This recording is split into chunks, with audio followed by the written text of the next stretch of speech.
Fengal తుఫాను ప్రభావంతో తిరుపతి జిల్లా సత్యవేడు పిచ్చాటూరు మండల కేంద్రంలోని అరణియార్ ప్రాజెక్టుకు వరద పోటెత్తింది. దీంతో ఎమ్మెల్యే కోనేటి ఆదిమూలం పూజలు చేశారు. అనంతరం 500 క్యూసెక్కుల నీటిని దిగువకు విడుదల చేశారు. 4 ప్రధాన గేట్లు ఎత్తి దిగువకు నీరు వదులుతున్నట్లు అధికారులు తెలిపారు.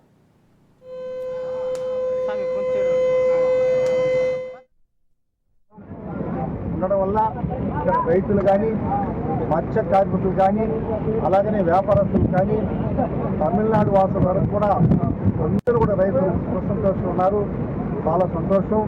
ఈరోజు అలాగనే ఎస్సీ గారి ఆధ్వర్యంలో కూడా యొక్క సహకారంతో 2 కోట్ల రూపాయల వరకు వారి వెంటనే వారు సుదీర్ఘకాలం ఇక్కడ పనిచేశారు.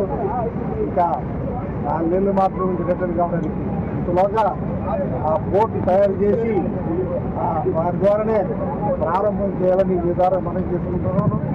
జిల్లా కలెక్టర్ కానీ ఎస్పీ గారు నిన్న కూడా ఎస్పీ గారు సందర్శించారు. అధికారులను తప్పకున్నారు. నిజం కూడా రాజ్యాంగ ప్రకారంగా ఈ 5 సంవత్సరాల కాలంలో ప్రతిసారి నవంబర్ డిసెంబర్లో ఈ తుఫాను ప్రభావం వల్ల అన్ని రోడ్లు కానీ అలాగనే ఆ చెరువులు కానీ